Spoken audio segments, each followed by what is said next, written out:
ಕೂಕ್ರಿ. ಲೇಖಕರು ಧೀರಜ್ ಪೋಯಕಂಡ. ತುಂಬಾ thanks sir. ನಾಳೆ 10 ಗಂಟೆ ಒಳಗೆ ನಿಮ್ಮ ಮನೆ ಮುಂದೆ ಇರ್ತೀನಿ ಎಂದ ಅರ್ಜುನ್ ಖುಷಿಯಿಂದ ಕುಣಿದಾಡತೊಡಗಿದ. ಯೂಟ್ಯೂಬ್ ಚಾನೆಲ್ ಆರಂಭಿಸಿ 1 ವರ್ಷ ಆಗಿತ್ತು. ಹಾಕಿರುವ 20 ವಿಡಿಯೋಗಳಿಗೆ 800 ಸಬ್ಸ್ಕ್ರೈಬರ್ಸ್ಗಳಿದ್ರು. ಎಂತೆಂಥ ಕಂಟೆಂಟ್ ಕೊಟ್ಟರೂ, ಎಷ್ಟು ಚೆನ್ನಾಗಿ ವಿಡಿಯೋ ಎಡಿಟ್ ಮಾಡಿದರೂ ಚಾನೆಲ್ ಬೆಳೆಯುತ್ತಲೇ ಇರಲಿಲ್ಲ. ಈ ಬಾರಿ ಕ್ರೈಮ್ ಸಬ್ಜೆಕ್ಟ್ ತೆಗೆದುಕೊಳ್ಳುವ ನಿರ್ಧಾರ ಮಾಡಿದ ಆತ ಪೊಲೀಸ್ ಅಧಿಕಾರಿಗಳ ಸಂದರ್ಶನಗಳನ್ನು ನೋಡತೊಡಗಿದ. ಅಂದೊಂದು ಸಂದರ್ಶನದಲ್ಲಿ ಆತನಿಗೆ ಬೇಕಾದ ಒಂದು ಕಂಟೆಂಟಿನ ಸುಳಿವು ಸಿಕ್ಕಿತು. ನಿವೃತ್ತ ಪೊಲೀಸ್ ಅಧಿಕಾರಿ ಜಯತೀರ್ಥ ಅವರು ತಾವು ಇಲಾಖೆಯಲ್ಲಿದ್ದಾಗ ಕಾಡಿದ ಮತ್ತು ಇಂದಿಗೂ ಕಾಡುತ್ತಲೇ ಇರುವ ಬೋನ್ ಕಿಲ್ಲರ್ ಎಂಬ ಸರಣಿ ಕೊಲೆಗಳ ಕೇಸೊಂದನ್ನು ಉಲ್ಲೇಖಿಸಿದರು. ಸಂದರ್ಶನಕಾರ ಆ ಘಟನೆ ಬಗ್ಗೆ ಹೆಚ್ಚಿನ ವಿವರ ಕೊಡುವಂತೆ ಎಷ್ಟು ಒತ್ತಾಯ ಮಾಡಿದರೂ ಅದೊಂದು ಬಿಟ್ಬಿಡಿ, ಬೇರೆ ಏನ್ ಬೇಕಾದರೂ ಕೇಳಿ ಎಂದು ಕೈ ಮುಗಿದರು ಜಯತೀರ್ಥ. ಬೆಡ್ ಮೇಲೆ ಮಲಗಿಕೊಂಡು ಸಂದರ್ಶನ ನೋಡುತ್ತಿದ್ದ ಅರ್ಜುನ್ ಚಂಗನೆ ಎದ್ದು ಕುಳಿತಿದ್ದ. ಬೋನ್ ಕಿಲ್ಲರ್, ಇಂಟ್ರೆಸ್ಟಿಂಗ್ ಎಂದು ಉದ್ಗರಿಸಿದ ಅರ್ಜುನ್ ಅವರನ್ನು ಸಂಪರ್ಕಿಸಲು ಪ್ರಯತ್ನ ಮಾಡಿದ. ಮನೆ ಮುಂದೆ ಓಡಾಡಿದ. ಬೈದಾಗ ಕೇಳಿಸಿಕೊಂಡ. ಒದ್ದು ಒಳಗೆ ಹಾಕ್ತೇನೆ ಎಂದು ಬೆದರಿಕೆ ಹಾಕಿದಾಗ ಜೋಲುಮುಖ ಮಾಡಿ ನಿಂತುಕೊಂಡ. ಕೊನೆಗೂ ಜಯತೀರ್ಥ ಬೋನ್ ಕಿಲ್ಲರ್ ಬಗ್ಗೆ ಸಂದರ್ಶನ ಕೊಡಲು ಒಪ್ಪಿಕೊಂಡರು. ಆದರೆ ಒಂದು ಷರತ್ತಿನ ಮೇರೆಗೆ. ಅರ್ಜುನ್ ಖುಷಿಯಿಂದ ಕ್ಯಾಮರಾ ಬ್ಯಾಗ್ ತಗೊಂಡು ಜಯತೀರ್ಥ ಅವರ ಮನೆಗೆ ತಲುಪಿದ. ಒಳಗೆ ಕಾಲಿಟ್ಟವನು ಮನೆಯನ್ನು ಅವಲೋಕಿಸತೊಡಗಿದ. ಜಯತೀರ್ಥ ಒಬ್ಬರೇ ಇದ್ದರು. ಹೆಂಡತಿ ಫೋಟೋಗೆ ಹಾರ ಹಾಕಲಾಗಿತ್ತು. ಆತನಿಗೆ ಮನೆಯಲ್ಲಿ ಗಾಢವಾದ ಒಂಟಿತನದ ಅನುಭವವಾಯಿತು. ಅರ್ಜುನ್ಗೆ ಏನೋ ಕೇಳಬೇಕಿತ್ತು. ಮಗ ಆಸ್ಟ್ರೇಲಿಯಾದಲ್ಲಿದ್ದಾನೆ, ಮಗಳು ಹಿಮಾಚಲ್ ಪ್ರದೇಶದಲ್ಲಿ ಗಂಡನ ಜೊತೆ ಇದ್ದಾಳೆ. ನಾನಿಲ್ಲಿ ರಿಟೈರ್ಡ್ ಲೈಫ್ ಎಂಜಾಯ್ ಮಾಡ್ತಾ ಇದ್ದೀನಿ ಎಂದು ಅರ್ಜುನ್ ಮನ್ಸನ್ನ ಅರಿತವರಂತೆ ಗೋಡೆಯ ಮೇಲಿದ್ದ ತಮ್ಮ ಹೆಂಡತಿಯ ಫೋಟೋವನ್ನು ನೋಡುತ್ತಾ ಹೇಳಿದರು ಜಯತೀರ್ಥ. ಅರ್ಜುನ್ಗೆ ಹೆಚ್ಚಿನ ಮಾಹಿತಿಗಳು ಬೇಕಿರಲಿಲ್ಲ. ಬಂದ ಕೆಲಸ ಮಾಡಬೇಕಿತ್ತು. ಇಂಟರ್ವ್ಯೂ ಶುರು ಮಾಡೋಣವಾ? ನೇರವಾಗಿ ವಿಷಯಕ್ಕೆ ಬಂದ ಆತ. ಜಯತೀರ್ಥ ಒಂದು ಕ್ಷಣ ಆತನನ್ನೇ ದಿಟ್ಟಿಸಿ ನೋಡಿದರು. ಕ್ಯಾಮ್ರಾ ಹೊರಗೆ ತೆಗೆಯೋಕ್ಕೂ ಮುಂಚೆ ನಿನ್ಗೇನೋ ತೋರಿಸ್ಬೇಕು ಎಂದವರು ಎದ್ದು ಒಳಗೆ ಹೋದರು. ಕೆಲವೇ ಸೆಕೆಂಡ್ಗಳಲ್ಲಿ ಹೊರಗೆ ಬಂದವರ ಕೈಯಲ್ಲಿ ಬಟ್ಟೆ ಸುತ್ತಿದ ಉದ್ದನೆಯ ವಸ್ತುವೊಂದಿತ್ತು. ಬಂದವರೇ ಅದನ್ನ ಅರ್ಜುನ್ ಮುಂದೆ ಇದ್ದ ಟೇಬಲ್ ಮೇಲಿಟ್ಟು ಕುಳಿತರು. ಅರ್ಜುನ್ ಕುತೂಹಲದಿಂದಲೇ ಆ ವಸ್ತುವನ್ನು ಕೈಗೆತ್ತಿಕೊಂಡು ಸುತ್ತಿದ ಬಟ್ಟೆಯನ್ನು ಬಿಚ್ಚತೊಡಗಿದ. ಬಟ್ಟೆ ಬದಿಗೆ ಸರಿದಂತೆ ಒಳಗಿದ್ದ ವಸ್ತು ಹೊರಗೆ ಕಾಣಿಸಿತು. ಕೂಡಲೇ ಸರ್ ಎಂದು ಕಿರುಚಿದ ಅರ್ಜುನ್ ಅದನ್ನು ಟೇಬಲ್ ಮೇಲೆ ಬಿಸಾಕಿದ. ಏನಿದು ಹೇಳ್ ನೋಡೋಣ ಎಂದು ಆ ವಸ್ತುವನ್ನು ಎತ್ತಿ ಮೇಲಿಡುತ್ತಾ ಕೇಳಿದರು ಜಯತೀರ್ಥ. ಮೂಳೆ ಎಂದು ಉದ್ಗರಿಸಿದ ಅರ್ಜುನ್. ಆತನ ಧ್ವನಿಯಲ್ಲಿ ಅಸಹ್ಯ ಭಾವ ಧಾರಾಳವಾಗಿ ಇಣುಕುತ್ತಿತ್ತು. ಯಾವ ಪ್ರಾಣಿಯದ್ದು ಅಂತ ಹೇಳ್ಬೋದಾ? ಒಂಟೆದೋ ಕುದುರೆದೋ ಇರಬಹುದು. ನಾನ್ ಪೊಲೀಸ್ ಅಲ್ವಲ್ಲ, ನನ್ಗೆಸ್ಸು ತಪ್ಪಾಗಿರ್ಬೋದಲ್ವಾ ಎಂದು ನಕ್ಕ ಅರ್ಜುನ್. ಮನುಷ್ಯರ್ದು ಎಂದು ನಿರ್ಭಾವುಕರಾಗಿ ಹೇಳಿದರು ಜಯತೀರ್ಥ. ಅರ್ಜುನ್ನ ನಗು ಗಕ್ಕನೆ ನಿಂತುಬಿಟ್ಟಿತು. ಸದ್ದಾಗದಂತೆ ಉಗುಳು ನುಂಗಿಕೊಂಡವನ ಮುಖದಲ್ಲಿ ಭಯ ಕಾಣಿಸತೊಡಗಿತು. ಸುಧಾರಿಸಿಕೊಂಡವನು ತನ್ನ ಕ್ಯಾಮರಾ ತೆಗೆಯಲು ಹೋದ. ಈಗ ಬೇಡ, ನಾನ್ ಕತೆ ಹೇಳ್ತೇನೆ. ಎಲ್ಲ ಕೇಳಿ ಆದ್ಮೇಲೆ ಇದನ್ನ ವಿಡಿಯೋ ಮಾಡಬೇಕು ಅನ್ಸಿದ್ರೆ ಮತ್ತೊಮ್ಮೆ ಹೇಳ್ತೇನೆ, ಆಮೇಲೆ ಮಾಡು ಎಂದರು ಜಯತೀರ್ಥ. ಸರಿ ಸರ್ ಎಂದ ಅರ್ಜುನ. ನಾನಾಗ ಸರ್ವೀಸಿಗೆ ಸೇರಿ 10 ವರ್ಷ ಆಗಿತ್ತಷ್ಟೆ. ನನ್ನ ಕೈಗೆ ಬಂದ ಟ್ರಾನ್ಸ್ಫರ್ ಲೆಟರ್ ನೋಡಿ ನನಗೆ ಆಘಾತ. ಆ ಹಾಳೂರಿನಲ್ಲಿ ಆಗಷ್ಟೇ ಪೊಲೀಸ್ ಸ್ಟೇಷನ್ ನಿರ್ಮಾಣವಾಗಿತ್ತು.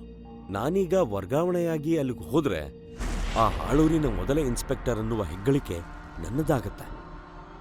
ಆದರೆ ಆಘಾತವಾಗಿದ್ದ ಕಾರಣನೇ ಬೇರೆ. ನಮ್ಮ ಡಿಪಾರ್ಟ್ಮೆಂಟ್ನಲ್ಲಿ ಆ ಊರಿನ ಬಗ್ಗೆ 10 ಕತೆಗಳು ಓಡಾಡ್ಕೊಂಡಿದ್ವು. ಹೊಸ ಸ್ಟೇಷನ್ ಶುರುವಾಗತ್ತೆ ಅನ್ನುವಾಗ ಎಲ್ರೂ ಆ ಊರಿಗೆ ಪೋಸ್ಟಿಂಗ್ ಸಿಗದೇ ಇರಲಿ ಅಂತ ಬೇಡ್ಕೊಳ್ತಿದ್ರು. ಅಷ್ಟಕ್ಕೂ ಅಂಥ ಊರಲ್ಲಿ ಸ್ಟೇಷನ್ ಯಾಕಾದ್ರೂ ಬೇಕು ಅಂತ ಪ್ರಶ್ನೆ ಮಾಡಿದವರೇ ಹೆಚ್ಚು. ವದಂತಿಗಳನ್ನ ನಾನು ನಂಬಿರ್ಲಿಲ್ಲ. ಆದರೂ ಈ ಪೋಸ್ಟಿಂಗ್ ನನಗೆ ಬಂದಿತ್ತಲ್ಲ ಅನ್ನೋದು ನನ್ನ ಆಘಾತಕ್ಕೆ ಕಾರಣವಾಗಿತ್ತು. ಆ ಊರಿನ ಹೆಸರು ನಡುವೆ ಪ್ರಶ್ನೆ ಕೇಳಿದ ಅರ್ಜುನ್. ಕೂಕ್ರಿ. ಅರ್ಥವಾಗದಂತೆ ಉದ್ಗರಿಸಿದ ಅರ್ಜುನ್. ಆ ಹಾಳೂರಿನ ಹೆಸರು ಕೂಕ್ರಿ. ಅದರ ಅರ್ಥ ಏನು ಅಂತ ಕೇಳಬೇಡಿ, ಇಲ್ಲಿವರೆಗೂ ನನಗೂ ಗೊತ್ತಾಗಿಲ್ಲ. ಹೋದ್ರ ಅಲ್ಲಿಗೆ ಎಂದ ಅರ್ಜುನ್. ಹೌದು, 1 ವಾರ ಅವಕಾಶ ಇತ್ತು. ಹೆಂಡತಿನ ಆ ಊರಿಗೆ ಕರ್ಕೊಂಡು ಹೋಗೋದು ನನಗೆ ಇಷ್ಟ ಇರಲಿಲ್ಲ.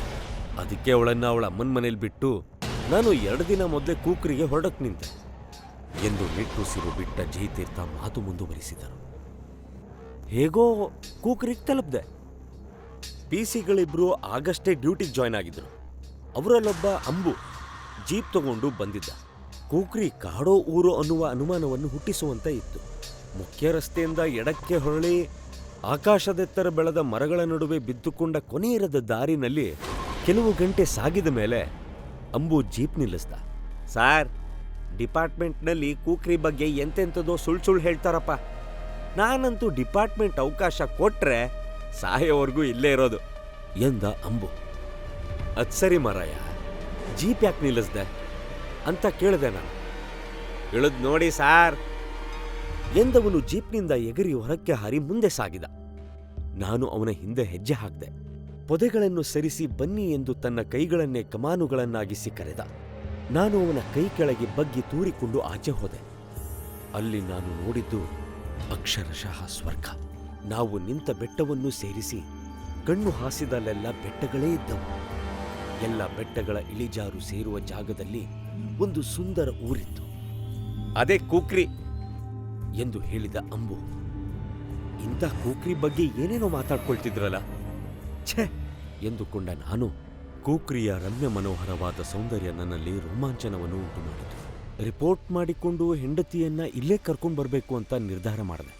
ಆದರೆ ನನ್ನ ಬದುಕಲ್ಲೊಂದು ಕರಾಳ ಅಧ್ಯಾಯ ತೆರೆದುಕೊಳ್ಳೋದಕ್ಕೆ ಅದಾಗಲೇ ಕ್ಷಣಗಣನೆ ಆರಂಭವಾಗಿತ್ತು ಎಂಬ ಕಿಂಚಿತ್ತು ಸಂಶಯ ನನಗಾಗ ಬಂದಿರಲಿಲ್ಲ ಎಂದು ಮಾತು ನಿಲ್ಲಿಸಿದನು ಜಯತೀರ್ಥ. ಸರ್ ಎಂದು ತನ್ನ ಕೈಯಲ್ಲಿದ್ದ ಮೊಬೈಲ್ ತೋರಿಸುತ್ತಾ, ಗೂಗಲ್ ಮ್ಯಾಪಲ್ಲಿ ಕೂಕ್ರಿ ಅನ್ನೋ ಊರೇ ಇಲ್ವಲ್ಲ ಎಂದ ಅರ್ಜುನ್. ಜಯತೀರ್ಥ ಆತನ ಮಾತನ್ನು ಗಣನೆಗೆ ತೆಗೆದುಕೊಳ್ಳದೆ ಕತೆ ಮುಂದುವರಿಸಿದರು. ಕೂಕ್ರಿಯ ಸೌಂದರ್ಯವನ್ನ ಕಣ್ತುಂಬಿಕೊಂಡು ನಾನು ಅಂಬು ಜೀಪ್ನಲ್ಲಿ ಬೆಟ್ಟ ಇಳಿದ್ವಿ. ಕೂಕ್ರಿ ನನ್ನ ಪಾಲ್ಗೆ ದುಸ್ವಪ್ನವಾಗಿ ಬದಲಾಗುವುದಕ್ಕೆ ಅದಾಗಲೇ ಮುನ್ನುಡಿ ಬಿದ್ದಿತ್ತು. ಜೀಪು ಮಣ್ಣಿನ ರಸ್ತೆಯಲ್ಲಿ ಓಲಾಡುತ್ತಾ ಸಾಗಬೇಕಾದ್ರೆ ಕೊಂಚ ದೂರದಲ್ಲಿ 4 ಜನ ಅದೇನೋ ಮೂಟೆಯನ್ನ ಬಿಳಿ ಬಟ್ಟೆಯಲ್ಲಿ ಸುತ್ತಕೊಂಡು ಬರೋದು ಕಾಣಿಸ್ತು. ಎದುರು ಇದ್ದ ವ್ಯಕ್ತಿ ತೆಂಗಿನ ಗರಿಗಳಿಂದ ಮಾಡಿದ ಪಂಜನ್ನು ಹಿಡ್ಕೊಂಡಿದ್ದ. ಆ ಬೆಳಕಲ್ಲಿ ಪಂಜಿಗೇನ್ ಕೆಲಸ? ಏನದು ಅಂಬುಗೆ ಕೇಳದೆ.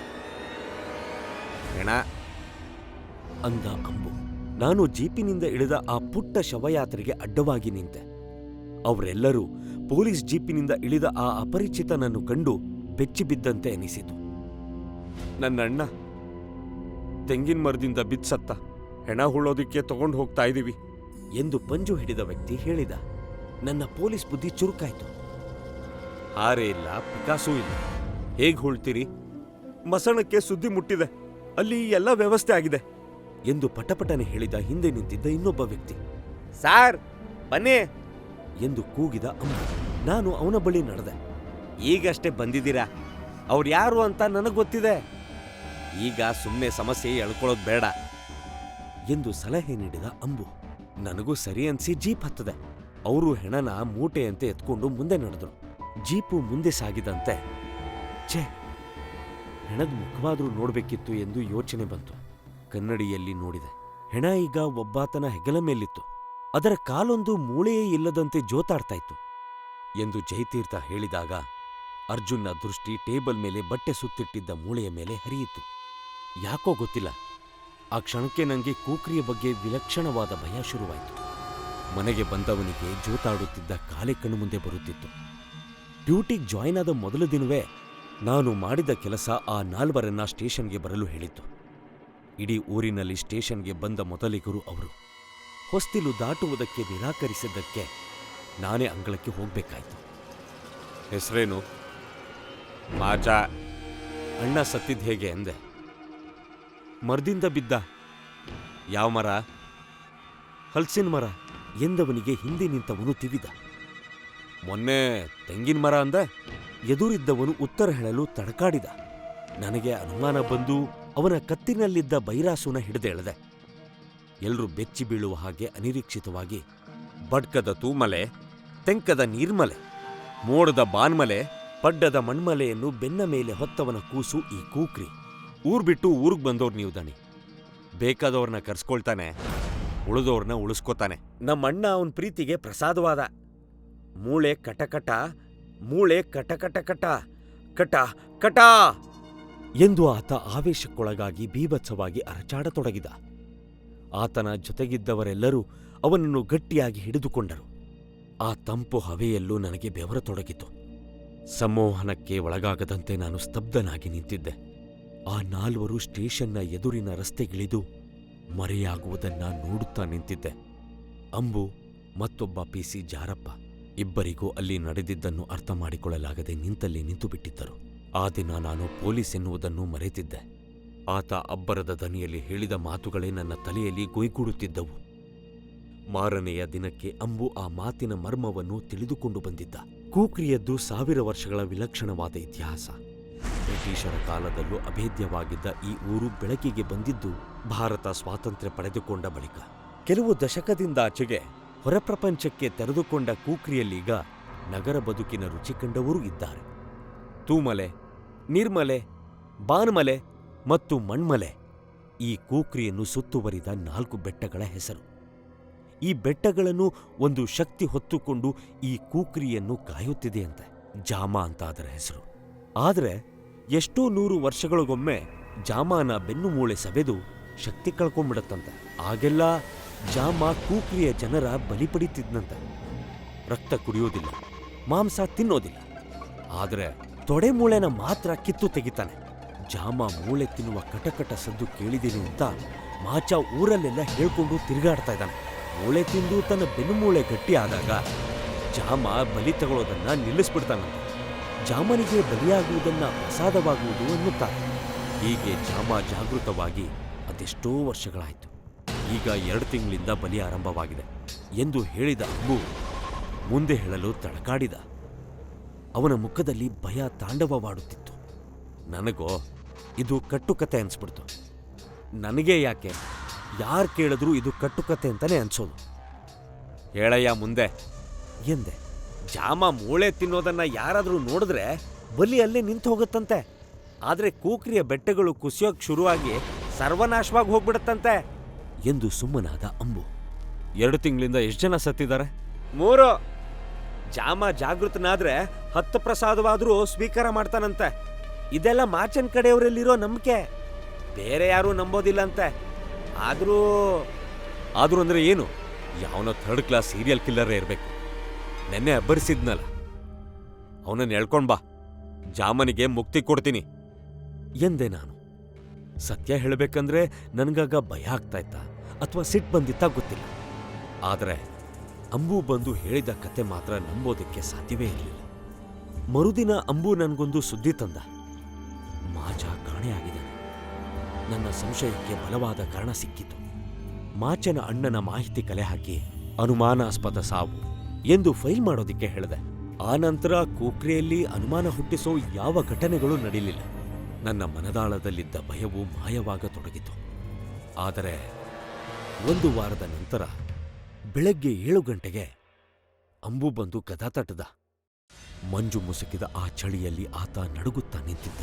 ಸ್ಟೇಷನ್ಗೆ ಹೋಗೋ ದಾರಿಯ ಬಾನ್ಮಲೆ ಕಾಡಿನಲ್ಲಿ ಒಂದು ಹೆಣ ಸಿಕ್ಕಿದೆ. ನಾನು ಸ್ಟೇಷನ್ಗೆ ಹೋಗ್ತಾ ಇದ್ದೆ. ವಾಸನೆ ಬರ್ತಾ ಇತ್ತು. ನೋಡೋದಿಕ್ಕೆ ಹೋದ್ರೆ ಹೆಣ. ಓಡೋಡ್ಕೊಂಡ್ ಬಂದೆ ಎಂದ ಅಂಬು. ನಾನು ಅಂಬುವು ಕೂಡಲೇ ಹೆಣ ಸಿಕ್ಕ ಜಾಗಕ್ಕೆ ಓಡಿದೆವು. ವಾಸನೆಯಿಂದ ಉಸಿರಾಡಕ್ಕೆ ಆಗ್ತಿರ್ಲಿಲ್ಲ. ಹೇಗೋ ಪೊದೆ ಸರಿಸಿ ಹೆಣದ ಪಕ್ಕಕ್ಕೆ ಹೋದ್ವಿ. ಮುಖ ನೋಡಿದ ಕೂಡಲೇ ಗುರುತಿಸಿದ್ದೆ. ಅವತ್ತು ಮಾಚನ್ ಜೊತೆ ಸ್ಟೇಷನ್ಗೆ ಬಂದಿದ್ದ ಹುಡುಗ ಹೆಸರು ಮೈಂಕ. ನನ್ನ ಅನುಮಾನಕ್ಕೆ ಬಲವಾದ ಕಾರಣ ಸಿಕ್ಕಿತು. ಆದರೆ ನನಗೆ ಆಗ ನಿಜವಾದ ಆಘಾತವನ್ನು ಹುಟ್ಟಿಸಿದ್ದು ಯುವಕನ ಎಡತೊಡೆ. ಯಾರೋ ಉದ್ದಕ್ಕೆ ಸೀಳಿದಂತೆ ಛಿದ್ರವಾಗಿತ್ತು. ಕೈಯೆಲ್ಲ ರಕ್ತವಾಗಿತ್ತು. ನನಗೆ ಮಾಚನ ಅಣ್ಣನ ಹೆಣದ ನೆನಪಾಗಿ ಮನಸ್ಸಿನಲ್ಲಿ ಸಂಶಯವೊಂದು ಸುಳಿಯಿತು. ಹತ್ತಿರ ಹೋಗಿ ಹೆಣದ ಪಾದವನ್ನು ಎತ್ತಿದೆ. ಎದೆ ಜಲ್ಲಂತಿತು. ತೊಡೆಯಲ್ಲಿ ಮುಳೇ ಇರಲಿಲ್ಲ. ಕೊಲೆಗಾರ ಎಂಥ ಕ್ರೂರಿ ಇರಬೇಕು. ಕೂಕ್ರಿಯ ಕಟ್ಟುಕತೆಯನ್ನೇ ಕೊಲೆಗಾರ ಬೆಳೆಸಿಕೊಂಡಿದ್ದಾನೆ. ಅತ್ತಿತ್ತ ಪೊದೆಗಳಲ್ಲಿ ಮೂಳೆಯೇನಾದರೂ ಸಿಕ್ಕಿತ್ತಾ ಎಂದು ಹುಡುಕಿದೆವು. ಎಲ್ಲೂ ಇಲ್ಲ. ಹೆಣದ ಮಹಜರು ಎಲ್ಲ ಆದಮೇಲೆ ಮಾಚನ ಅಣ್ಣ ಮತ್ತು ಈ ಮೈಂಕನ ಕೊಲೆಯ ಬಗ್ಗೆ ವಿವರವಾದ ವರದಿ ಬರೆದು ಮೇಲಧಿಕಾರಿಗೆ ಕಳಿಸಿದೆ. ಈ ಕ್ಷುಲ್ಲಕ ಊರಿನಲ್ಲಿ ನಡೆಯುವ ಯಾವ ಘಟನೆಗಳ ಬಗ್ಗೆಯೂ ಅವರಿಗೆ ಚಿಂತೆ ಇದ್ದಂತೆ ಕಾಣಲಿಲ್ಲ. ನನ್ನ ವರದಿ ನಿರ್ಲಕ್ಷ್ಯಕ್ಕೆ ಒಳಗಾಯಿತು. ಇದಾಗಿ ಮತ್ತೊಂದು ವಾರಕ್ಕೆ ಮತ್ತೊಂದು ಹೆಣ ಸಿಕ್ಕಿತು. ಈ ಬಾರಿ ಮಾಚನ ಚಿಕ್ಕಪ್ಪ ಸತ್ತು ಬಿದ್ದಿದ್ದ. ಈತನದ್ದೂ ತೊಡೆ ಮೂಳೆ ಇರಲಿಲ್ಲ. ನಮಗೆಲ್ಲ ಚಿಂತೆ ಶುರುವಾಯಿತು. ಮತ್ತೊಂದು ಖಡಕ್ ವರದಿ ಬರೆದೆ. ಏನೇನು ಅಗತ್ಯವೋ ಅದನ್ನ ಮಾಡಿ ಎನ್ನುವ ಸೂಚನೆ ಬಂತು. ನನಗೆ ಒಂದಷ್ಟು ಸಿಬ್ಬಂದಿ ಬೇಕಿತ್ತು. ಇನ್ನೊಂದು ತಿಂಗಳ ನಂತರ ಅನ್ನುವ ಮರುತ್ತರ ಬಂತು. ಮಾಚನ ಚಿಕ್ಕಪ್ಪನ ಶವ ಸಿಕ್ಕಿದ ಬಳಿಕವಂತೂ ನನಗೆ ನಿದ್ದನೇ ಬರಲಿಲ್ಲ. ಕಣ್ಣು ಮುಚ್ಚಿದ್ರೆ ಕಟ ಕಟ ಕಟ ಎಂದು ಮಾಚ ಅಬ್ಬರಿಸಿದ್ದೇ ಕಿವಿಗೆ ಅಪ್ಪಳಿಸುತ್ತಿತ್ತು.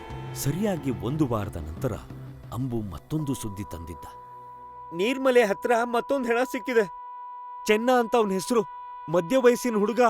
ತೊಡೆ ಮೂಳೆ ಇಲ್ಲದೆ ಹೆಣ ಮುದ್ದೆ ಮುದ್ದೆಯಾಗಿ ಬಿದ್ದಿತ್ತು. ಸಾಲು ಸಾಲಾಗಿ ಹೆಣಗಳು ಬಿದ್ದರೂ ಈ ಕೂಕ್ರಿಯ ಜನ ಯಾಕೆ ಇಷ್ಟು ತಣ್ಣಗಿದ್ದಾರೆ ಎನ್ನುವುದೊಂದು ನನಗೆ ಅರ್ಥವಾಗ್ತಿರಲಿಲ್ಲ. ನಮಗೆ 3ನೇ ಹೆಣ ಸಿಕ್ಕ 2ನೇ ದಿನಕ್ಕೆ ಮಾಚ ಸಿಕ್ಕಿಬಿದ್ದ. ತೂಮಲೆಯ ಬಿದಿರ ಮಳೆಗಳ ನಡುವೆ ಅವಿತು ಕೂತಿದ್ದ. ಆತ ಚಟವನ್ನು ತಡೆಯಲಾಗದೆ ಶೇಂದಿ ಕುಡಿಯಲು ಊರಿಗೆ ಬಂದಿದ್ದ. ಅಂಬುವಿಗೆ ವಿಷಯ ತಿಳಿದು ಆತ ಮಾಚನನ್ನು ಸ್ಟೇಷನ್ಗೆ ಎಳೆದು ತಂದಿದ್ದ. ಅಷ್ಟು ದಿನದ ಸಿಟ್ಟನ್ನು ನಾನು ಅಂದು ಮಾಚನ ಮೇಲೆ ತೀರಿಸಿಕೊಂಡು ಲಾಕಪ್ ಒಳಗೆ ಹಾಕಿದ್ದೆ. ಆದರೆ ಮಾಚ ವಿಕಾರವಾಗಿ ಗೋಗರಿಯುತ್ತಿದ್ದನೇ ಹೊರತು ಕೊಲೆಗಳನ್ನ ಒಪ್ಕೊಳ್ಳಿಲ್ಲ. ಆ ರಾತ್ರಿಯೂ ನಾನು ನಿದ್ದೆ ಬಾರದೆ ಹೊರಳಾಡ್ತಿದ್ದೆ. ಮಧ್ಯರಾತ್ರಿಯಲ್ಲಿ ಬಾಗಿಲು ದಡದಡ ಅನ್ನುವ ಸದ್ದು. ಎದ್ದು ನೋಡಿದರೆ ಜಾರಪ್ಪ ನಿಂತಿದ್ದ. ಮಾಚ ತಪ್ಪಿಸ್ಕೊಂಡಿದ್ದಾನೆ. ಅಂಬು ಹುಡ್ಕೋದಿಕ್ಕೆ ತೋಮಲೆಗೆ ಹೋಗಿದ್ದಾನೆ ಎಂದು ಬೆವರುತ್ತಾ ಹೇಳಿದ. ನಾನು ಕೂಡಲೇ ಟಾರ್ಚ್ ಹಿಡಿದುಕೊಂಡು ಜಾರಪ್ಪನ ಜೊತೆಗೆ ಓಡಿದೆ. ಮಾಚ ಕೊಲೆಗಾರ ಅನ್ನುವುದು ನನಗೆ ಸ್ಪಷ್ಟವಾಯಿತು. ಬಿದಿರಿನ ಮಳೆಗಳಿಂದ ತೂಮಲೆ ಅಭೇದ್ಯವಾಗಿತ್ತು. ನಾನು ಅಂಬುವನ್ನ ಕೂಗುತ್ತಾ ಸದ್ದು ಬಂದ ಕಡೆ ಪೊದೆಗಳನ್ನೆಲ್ಲ ತಳ್ಳುತ್ತಾ ನುಗ್ಗತೊಡಗಿದೆ. ಈ ಪ್ರಯತ್ನದಲ್ಲಿ ನಾನು ಮತ್ತೆ ಜಾರಪ್ಪ ಬೇರೆಯಾಗ್ಬಿಟ್ವು. ಹೀಗೆ ಸುಮಾರು 1 ಗಂಟೆಗಳ ಬಳಿಕ ಏನೋ ಸದ್ದಾದಂತಾಗಿ ಮಿಸುಕಾಡದೆ ನಿಂತುಬಿಟ್ಟೆ. ಟಾರ್ಚ್ ಆಫ್ ಮಾಡಿದೆ. ಯಾರೋ ನರಳುವ ಸದ್ದು ಕೇಳುತ್ತಿತ್ತು. ಬೆಳಗ್ಗೆ ತಿಂದ ಈಟಿನಿಂದ ಮಾಚ ನರಳುತ್ತಿರಬೇಕು ಎಂದುಕೊಂಡು ಸದ್ದಾಗದಂತೆ ಮೆಲ್ಲನೆ ಹೆಜ್ಜೆ ಇಡತೊಡಗಿದೆ. ಸದ್ದು ಹತ್ತಿರವಾಗುತ್ತಿತ್ತು. ನಿಂತು ಪೊದೆಯನ್ನು ಸರಿಸಿದೆ. ಅಲ್ಲಿದ್ದ ದೃಶ್ಯ ನೋಡಿ ನನ್ನ ಎದೆ ಬಡಿತ ಸ್ತಬ್ಧವಾಗಿತ್ತು. ಮಾಚ ಎದೆ ನಡುಗಿಸುವ ಹಾಗೆ ನರಳಾಡುತ್ತಾ ಏನೋ ಮಾಡುತ್ತಿದ್ದ. ನಾನು ಮೆಲ್ಲನೆ ಹೆಜ್ಜೆ ಇಟ್ಟೆ. ಆತ ಎಡತೊಡೆಯನ್ನು ಬರೀ ಕೈಯಿಂದಲೇ ಸೀಳಿಕೊಂಡು ಒಳಗೆ ಕೈ ಹಾಕಿ ಮೂಳೆಯನ್ನು ಎಳೆಯುತ್ತಿದ್ದ. ನಾನು ಜೋರಾಗಿ ಮಾಚಾ ಎಂದು ಕೂಗಿದೆ. ಮಾಚ ಹಿಂತಿರುಗಿ ನೋಡದೆ ತೊಡೆಯೊಳಗಿಂದ ಮೂಳೆಯನ್ನು ಎಳೆಯುತ್ತಿದ್ದ. ಮಾಚಾ ಎಂದೆ. ಮಾಚ ಆ ಎಂದು ಅಬ್ಬರಿಸುತ್ತಾ ಹಿಂದಕ್ಕೆ ತಿರುಗಿ ನೋಡಿದ. ಆತನ ಕಣ್ಣುಗಳು ರಕ್ತ ಕೆಂಪು ಬಣ್ಣಕ್ಕೆ ತಿರುಗಿತ್ತು. ಮೂಳೆ ಕಟಕಟ, ಮೂಳೆ ಕಟಕಟ ಕಟ ಕಟ್ಟ ಎಂದು ಆತ ಅಬ್ಬರಿಸಿದ. ನಾನು ಆ ಭೀಕರತೆಯನ್ನು ನೋಡಲಾಗದೆ ಮೂರ್ಛೆ ತಪ್ಪಿ ಬಿದ್ದುಬಿಟ್ಟೆ. ಕತೆ ಕೇಳುತ್ತಿದ್ದ ಅರ್ಜುನ್ ಬೆವತು ಹೋಗಿದ್ದ. ಕಷ್ಟಪಟ್ಟು ಅಂದ್ರೆ ಬೋನ್ ಕಿಲ್ಲರ್ ಮಾಚಾನೆ ಅಂತಾಯ್ತು. ಏನೋ ಮಾನಸಿಕ ಕಾಯಿಲೆ ಇರ್ಬೋದಲ್ವಾ ಎಂದು ಕೇಳಿದ ಅರ್ಜುನ್. ಇಲ್ಲ ಎಂದರು ಜೈತೀರ್ಥ. ಮತ್ತೆ ಮೂರ್ಛೆ ಹೋದ ನಾನು ಎಚ್ಚರವಾದಾಗ ಬೆಳಕಾಗಿತ್ತು. ಅಲ್ಲಿ ರಕ್ತ ಚೆಲ್ಲಿದ ಯಾವ ಕುರುಹೂ ಇರಲಿಲ್ಲ, ಮಾಚಾನೂ ಇರಲಿಲ್ಲ. ಆದರೆ ಒಂದು ಮೂಳೆ ಬಿದ್ದಿತ್ತು. ಆಗ ತಾನೇ ದೇಹದಿಂದ ಬೇರ್ಪಡಿಸಿದ, ಆದರೆ ರಕ್ತದ ಕುರುಹು ಇಲ್ಲದ ಬಿಳುಪಾದ ಮೂಳೆ. ತೇಗದ ಎಲೆಯಲ್ಲಿ ಪ್ರಸಾದ ಇಟ್ಟ ಹಾಗೆ ಇಡಲಾಗಿತ್ತು ಎಂದು ಟೇಬಲ್ ಮೇಲಿದ್ದ ಮೂಳೆಯನ್ನು ನೋಡಿದ ಜೈತೀರ್ಥ ಮಾತು ಮುಂದುವರಿಸಿದರು. ನಾನು ಹೇಗೋ ಸ್ಟೇಷನ್ಗೆ ಬಂದಿದ್ದೆ. ಅಲ್ಲಿ ಬಂದಿದ್ದ ಜಾರಪ್ಪ ಮತ್ತೆ ಅಂಬು ನಡಗ್ತಾ ಕೂತಿದ್ರು. ಏನಾಯ್ತು ಅಂತ ಕೇಳದೆ. ಮಾಚನಿಂದ ಓಡಿ ಕಾಡಿಗೆ ನುಗ್ಗಿ ದಾರಿ ತಪ್ಪದವ್ರಿಗೆ ಮಾಚ ಸಿಕ್ಕಿದ್ದಂತೆ. ನೆಲದ ಮೇಲೆ ಕೂತು ವಿಕಾರವಾಗಿ ನರಳಾಡ್ತಾ ತೊಡೆ ಕುಯ್ದುಕೊಂಡು ಮೂಳೆ ಎಳಿತಿದ್ನಂತೆ. ಅದನ್ನ ನೋಡ್ಲಾಗ್ದೆ ಇಬ್ರು ಮೂರ್ಛೆ ತಪ್ಪಿ ಬಿದ್ದಿದ್ರಂತೆ. ನನಗ್ ಸಿಕ್ದ ಹಾಗೆ ಮಾಚ ಆ ರಾತ್ರಿಯಲ್ಲಿ ಅಂಬು ಮತ್ತೆ ಜಾರಪ್ಪನಿಗೂ ಬೇರೆ ಬೇರೆ ಜಾಗಗಳಲ್ಲಿ ಸಿಕ್ಕಿದ್ದ. ಅದು ಹೇಗ್ ಸಾಧ್ಯ? ಅವರ ಭಯ ಹೆಚ್ಚು ಮಾಡುವುದು ಬೇಡ ಎಂದು ನಾನು ನನ್ನ ಅನುಭವವನ್ನು ಹಂಚಿಕೊಳ್ಳಲಿಲ್ಲ. ನನಗೆ ಸಿಕ್ಕ ಮೂಳೆಯ ಬಗ್ಗೆಯೂ ಹೇಳಲಿಲ್ಲ. ಅದಾಗಿ ಕೆಲವು ದಿನಗಳಲ್ಲಿ ಸರ್ಕಾರ ಅಲ್ಲಿ ಸ್ಟೇಷನ್ ಅಗತ್ಯ ಇಲ್ಲ ಅಂತ ನಿರ್ಧಾರ ಮಾಡಿತ್ತು. ನಾವು ಮೂವರೂ ಕೂಕ್ರಿ ಬಿಟ್ಟು ಬಂದೆವು. ಆ ಕೊಲೆ ಕೇಸ್ಗಳು ಈಗಲೂ ಒಂದು ರಹಸ್ಯವಾಗಿ ಉಳಿದೆವು ಎಂದು ಜಯತೀರ್ಥ ಮಾತು ನಿಲ್ಲಿಸಿದರು. ಕೂಕ್ರಿಗೆ ಮತ್ತೆ ಯಾವತ್ತಾದ್ರೂ ಹೋಗಿದ್ದೀರಾ? ಇಲ್ಲ, ಹೋಗ್ಬೇಕು ಅಂತ ಯಾವತ್ತೂ ಅನಿಸಿಲ್ಲ. ಅಲ್ಲಿಗೆ ಹೋಗೋದು ಹೇಗೆ? ಐ ಮೀನ್, ಗೂಗಲಲ್ಲಿ ಎಲ್ಲೂ ಕೂಕ್ರಿ ಅನ್ನೋ ಹೆಸರೇ ಇಲ್ಲ. ನಿಜವಾಗ್ಲೂ ಅಂಥದೊಂದು ಊರಿದ್ಯಾ ಎಂದು ಅರ್ಜುನ್ ಪ್ರಶ್ನಿಸಿದ. ಜಯತೀರ್ಥ ಪಕ್ಕದಲ್ಲಿದ್ದ ಡ್ರಾಯರ್ನಿಂದ ಒಂದು ಮ್ಯಾಪ್ ತೆಗೆದು ಮೇಜಿನ ಮೇಲಿಟ್ಟರು. ಇದು ಕೂಕ್ರಿಯ ಮ್ಯಾಪ್. ಈಗ ಊರು ಉಳಿದಿದ್ಯಾ ಇಲ್ವಾ ಒಂದೂ ಗೊತ್ತಿಲ್ಲ. ಎಲ್ಲ ಒಂದು ಕನ್ಸಿನ ಥರ ಇದೆ. ಬನ್ನಿ, ಒಮ್ಮೆ ಕೂಕ್ರಿಗೆ ಹೋಗಿ ಬರೋಣ. ನಿಮಗೂ ಒಂದು ಚೇಂಜ್ ಸಿಕ್ಕಾಗತ್ತೆ ಎಂದ ಅರ್ಜುನ್. ಜಯತೀರ್ಥ ಎದ್ದು ಕೈ ಮುಗಿದರು. ಕೂಕ್ರಿ ನನಗೆ ಎಷ್ಟು ಕೊಟ್ಟಿದ್ಯೋ ಅಷ್ಟೇ ಸಾಕು. ನೀನು ಹೋಗು. ಆದಷ್ಟು ರಾತ್ರಿ ಓಡಾಡಬೇಡ ಅನ್ನೋದಷ್ಟೇ ನಾನು ಹೇಳಬಲ್ಲೆ ಎಂದರು ಜಯತೀರ್ಥ. ನನ್ನ ಚಾನೆಲ್ ಸಬ್ಸ್ಕ್ರೈಬ್ ಮಾಡಿ ಎಂದು ಹೇಳಿ ಬೈಕ್ ಹತ್ತಿದ ಅರ್ಜುನ್ಗೆ ಜಯತೀರ್ಥರು ಸುಳ್ಳು ಹೇಳುತ್ತಿದ್ದಾರೆ ಎಂದು ಬಲವಾಗಿ ಅನಿಸುತ್ತಿತ್ತು. ಅಂಥ ಊರಿನಲ್ಲಿ ಹೊಸ ಸ್ಟೇಷನ್ ಯಾಕಾದ್ರೂ ಕಟ್ತಾರೆ? ಗೂಗಲ್ನಲ್ಲೇ ಇಲ್ಲದ ಊರೊಂದು ಇದೆ ಅನ್ನೋದನ್ನ ನಂಬೋದಕ್ಕೆ ಸಾಧ್ಯನಾ? ಕೈಯಲ್ಲಿ ಮ್ಯಾಪ್ ಇದೆ. ಒಂದು ಸತ್ಯಶೋಧನೆ ಆಗೇ ಬಿಡ್ಲಿ. ಟ್ರಾವೆಲ್ ಬ್ಲಾಗ್ ಕೂಡ ಆಗುತ್ತದೆ ಎಂದು 2 ದಿನದಲ್ಲಿ ಬೈಕ್ಗೆ ಗೋಪ್ರೋ ಕ್ಯಾಮ್ರಾ ಸಿಕ್ಕಿಸಿ ಫೈಂಡಿಂಗ್ ಕೂಕ್ರಿ ಟ್ರಾವೆಲ್ ಬ್ಲಾಗ್ ಶುರು ಮಾಡಿಬಿಟ್ಟ. ಮ್ಯಾಪ್ನ ಜಾಡನ್ನು ಹಿಡಿದು ಕೂಕ್ರಿ ಎಂಬ ಬಿಂದುವಿಗೆ ತಲುಪಿದಾಗ ಅರ್ಜುನ್ಗೆ ಪಶ್ಚಾತ್ತಾಪವಾಗಿತ್ತು. ದಾರಿಯಲ್ಲಿ ಬೆಟ್ಟ ಕುಸಿದಿತ್ತು. ಬೈಕ್ ಹೋಗುವುದಕ್ಕೆ ಏನೂ ತೊಂದರೆ ಇರಲಿಲ್ಲ. ಆದರೆ ಮುಂದೆ ದಾರಿಯೇ ಇಲ್ಲದಿದ್ದರೆ ಜಯತೀರ್ಥ ಸುಳ್ಳು ಹೇಳಿರ್ಬೋದಾ? ಏನಾದರೂ ಆಗಿರಲಿ, ಹೇಗೂ ಜಯತೀರ್ಥ ಅವರನ್ನ ಇಂಟರ್ವ್ಯೂ ಮಾಡೋದಿದೆ.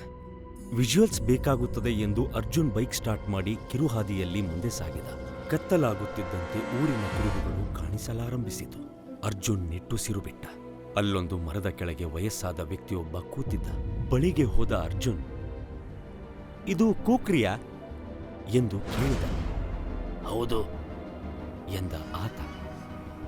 ಓಹ್, ಸೂಪರ್. ನಾನೆಲ್ಲೋ ದಾರಿ ತಪ್ಪಿದ್ದೆ ಅನ್ಕೊಂಡೆ. ಇಲ್ಲ ಇಲ್ಲ, ಇದು ಕೂಕ್ರಿಯೇ. ಇಲ್ಲಿ ಜನ ಬರೋದು ಭಾರಿ ಅಪರೂಪ. ನೀವೇನ್ ಬಂದ್ರಿ ದಣಿ? ಆತ ಕೇಳಿದ. ಹೀಗೆ ಬಂದೆ.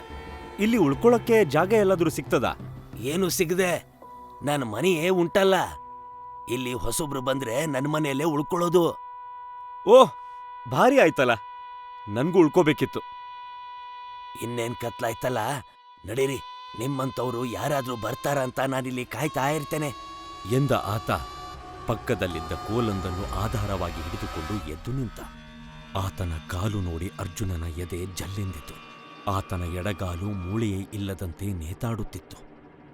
ಅರ್ಜುನನ ತಲೆಯಲ್ಲಿ ಸಾವಿರಾರು ಪ್ರಶ್ನೆಗಳು. ಸಂಮೋಹನಕ್ಕೆ ಒಳಗಾಗದಂತೆ ಅರ್ಜುನ್ ಬೈಕ್ ಹತ್ತಿದರೆ ಆ ವ್ಯಕ್ತಿ ತನ್ನ ನೇತಾಡುವ ಕಾಲನ್ನು ಎಳೆದುಕೊಂಡು ಹಿಂದೆ ಕುಳಿತುಕೊಂಡ. ಬೈಕ್ ಕತ್ತಲ ಕೂಪದೊಳಗೆ ಹೋಗುತ್ತಿರುವಂತೆ ಅನಿಸುತ್ತಿತ್ತು. ಆದರೆ ಇಬ್ಬರ ನಡುವೆಯೂ ಮಾತು ಇರಲಿಲ್ಲ. ಆ ಕಾರಣವಾಗಿ ಆವರಿಸಿದ ಮೌನವನ್ನು ಮುರಿಯುವಂತೆ, ಏನಿದು? ಬೆಟ್ಟಗಳೆಲ್ಲ ಕುಸಿದು ಬಿದ್ದಿದೆ. ನಿಮ್ಮೂರಲ್ಲೂ ಭೂಕುಸಿತ ಆಗಿತ್ತಾ? ಕೇಳಿದ ಅರ್ಜುನ್. ಹಿಂದಿನಿಂದ ಸದ್ದು ಬರಲಿಲ್ಲ. ಅರ್ಜುನ್ಗೆ ಚಳಿ ಹಿಡಿದಂತೆ ಆಯಿತು. ಹಲೋ ಸರ್, ಇದೀರಾ ಅಥವಾ ಬಿದ್ದೋಗಿದ್ದೀರಾ ಎಂದ ಅರ್ಜುನ್. ಎಲ್ಲ ಚೆನ್ನಾಗಿದ್ದಿದ್ರೆ ನಾನು ಪ್ರಸಾದ ಆಗ್ಬೇಕಿತ್ತು. ಆದ್ರೆ ಅನ್ಯಾಯ ಆಯ್ತು. ಪ್ರಸಾದ ಭಕ್ಷಣೆಗೆ ಭಂಗ ಆಯ್ತು. ಕೂಕ್ರಿ ಸರ್ವನಾಶ ಆಯ್ತು ಎಂದು ಹಿಂದಿನಿಂದ ಕೀರಲು ಧ್ವನಿ ಕೇಳಿಸಿತು. ಜಯತೀರ್ಥರು ಹೇಳಿದ ಕತೆ ಪೂರ್ತಿಯಾಗಿ ಒಮ್ಮೆ ಕಣ್ಣುಮುಂದೆ ಹಾದು ಹೋದಂತಾಯಿತು. ಅರ್ಜುನ್ ಅಗ್ಗಕ್ಕನೆ ಗಾಡಿ ನಿಲ್ಲಿಸಿ ಬೈಕ್ನಿಂದ ಜಿಗಿದು ಬಿಟ್ಟ. ಹಿಂದೆ ಕುಳಿತಿದ್ದಾತ ಬೈಕ್ನ ಜೊತೆಗೆ ಬಿದ್ದು ಬಿಟ್ಟ. ಬಡ್ಕದ ತೂಮಲೆ, ತೆಂಕದ ನೀರ್ಮಲೆ, ಮೂಡದ ಬಾನ್ಮಲೆ, ಪಡ್ಡದ ಮಣ್ಮಲೆ, ಮತ್ತೆ ಎದ್ದು ನಿಲ್ಲುವ ಕಾಲ ಬಂದಿದೆ. ಜಾಮನಿಗೆ ಪ್ರಸಾದ ಸಿಕ್ಕಿದೆ. ಮೂಳೆ ಕಟಕಟ, ಮೂಳೆ ಕಟಕಟ ಕಟ ಎಂದು ಆತ ಅಬ್ಬರಿಸಬೇಕಾದರೆ ಅರ್ಜುನನ ಬಾಯಿಂದ ಮಾಚಾ ಅನ್ನುವ ಉದ್ಗಾರವೊಂದು ಹೊರಗೆ ಬಿತ್ತು. ಎಂದು ಬೊಬ್ಬೆರಿದ ಮಾಚ ನೆಲದ ಮೇಲೆ ತೆವಳುತ್ತಾ ಅರ್ಜುನನನ್ನು ಸಮೀಪಿಸತೊಡಗಿದ. ಅರ್ಜುನ್ನ ಜಂಗಾಬಲವೇ ಉಡುಗಿ ಹೋಗಿತ್ತು. ಮಾಚ ನಿಧಾನವಾಗಿ ಅರ್ಜುನನಿಗೆ ಹತ್ತಿರವಾಗತೊಡಗಿದ. ಜಯತೀರ್ಥ ಕೈ ಹಿಚುಕಿಕೊಳ್ಳುತ್ತಿದ್ದರು. ಆ ಹುಡುಗನಿಗೆ ಕೂಕ್ರಿಯ ದಾರಿ ತೋರಿಸಲೇಬಾರದಾಗಿತ್ತು ಎಂದು ಅವರಿಗೆ ಪಶ್ಚಾತ್ತಾಪವಾಗುತ್ತಿತ್ತು. ಮಲಗಲು ಪ್ರಯತ್ನಪಟ್ಟವರನ್ನು ಮೊಬೈಲ್ನ ನೋಟಿಫಿಕೇಶನ್ ಸದ್ದು ಏಳುವಂತೆ ಮಾಡಿತ್ತು. ಅದು ಅರ್ಜುನ್ನ ಯೂಟ್ಯೂಬ್ ಚಾನೆಲ್ನ ನೋಟಿಫಿಕೇಶನ್. ಕ್ಲಿಕ್ ಮಾಡಿದರು. ವಿಡಿಯೋದಲ್ಲಿ ಏನೂ ಕಾಣಿಸುತ್ತಿರಲಿಲ್ಲ. ಪೂರ್ತಿ ಕತ್ತಲು. ವಾಲ್ಯೂಮ್ ಜಾಸ್ತಿ ಮಾಡಿದವರಿಗೆ ಗಾಳಿ ಗುಂಗುರುವ ಸದ್ದು ಕೇಳಿಸಿತು. ನಿಧಾನಕ್ಕೆ ತೆರೆಯ ಮೇಲೆ ದೃಶ್ಯ ಕದಲಲು ಆರಂಭಿಸಿತು. ಅಲ್ಲಿದ್ದ ಅರ್ಜುನ್ ತನ್ನ ಎಡತೊಡೆಯನ್ನು ಸೀಳಿಕೊಂಡು ವಿಕಾರವಾಗಿ ನರಳುತ್ತಾ ಮೂಳೆಯನ್ನು ಕೀಳಲು ಯತ್ನಿಸುತ್ತಿದ್ದ. ಆತನ ಕಣ್ಣುಗಳು ರಕ್ತ ಕೆಂಪು ಬಣ್ಣಕ್ಕೆ ತಿರುಗಿದ್ದವು. ನೇರವಾಗಿ ಕ್ಯಾಮ್ರಾ ನೋಡಿದ ಆತ ಮೂಳೆ ಕಟಕಟ, ಮೂಳೆ ಕಟಕಟ ಕಟ ಕಟ ಎಂದು ಭರಿಸತೊಡಗಿದ. ದೊಡ್ಡದಾಗಿ ಏನೋ ಮುರಿದ ಸದ್ದಿನೊಂದಿಗೆ ವಿಡಿಯೋ ಆಫ್ ಆಯಿತು. ಜಯತೀರ್ಥ ನಡುಗುತ್ತಿದ್ದರು. ಗಂಟಲ ಪಸೆ ಆರಿ ಹೋಗಿತ್ತು. ತೂರಾಡುತ್ತಾ ಹೊರಗೆ ಬಂದವರು ಘಟಘಟನೆ ನೀರು ಕುಡಿದರು. ಅವರ ದೃಷ್ಟಿ ಮೇಜಿನ ಮೇಲಿದ್ದ ಬಟ್ಟೆ ಸುತ್ತಿದ ಕಟ್ಟಿನತ್ತ ಹರಿಯಿತು. ಮೆಲ್ಲನೆ ಅದರ ಬಳಿ ಸರಿದು ಕಟ್ಟು ಬಿಡಿಸತೊಡಗಿದರು. ಅಲ್ಲಿ ಬೆಳ್ಳನೆಯ ಮೂಳೆಯ ಜೊತೆಗೆ ಮಾಂಸ ಮೆತ್ತಿದ ಹೊಸ ಮೂಳೆಯೊಂದಿತ್ತು. ಅದರಿಂದ ರಕ್ತ ತೊಟ್ಟಿಕ್ಕುತ್ತಿತ್ತು. ಜಯತೀರ್ಥ ಅಯ್ಯೋ ಎಂದು ಕೂಗುತ್ತಾ ಅಲ್ಲೇ ಕುಸಿದು ಬಿದ್ದರು. ನೆಲಕ್ಕೆ ಬಿದ್ದ ಮೂಳೆಗಳಿಂದ ಸದ್ದು ಬರತೊಡಗಿತು. ಕಟ ಕಟ ಕಟ ಕಟ ಕಟ. ಇಂತಹ ರೋಚಕ ಮತ್ತು ಹಾರರ್ ಕಥೆಗಳನ್ನು ಕೇಳಲು ಹರಿವು ಕ್ರಿಯೇಷನ್ಸ್ ಯೂಟ್ಯೂಬ್ ಚಾನೆಲ್ನ ಹಿಂದೆ ಸಬ್ಸ್ಕ್ರೈಬ್ ಮಾಡಿ.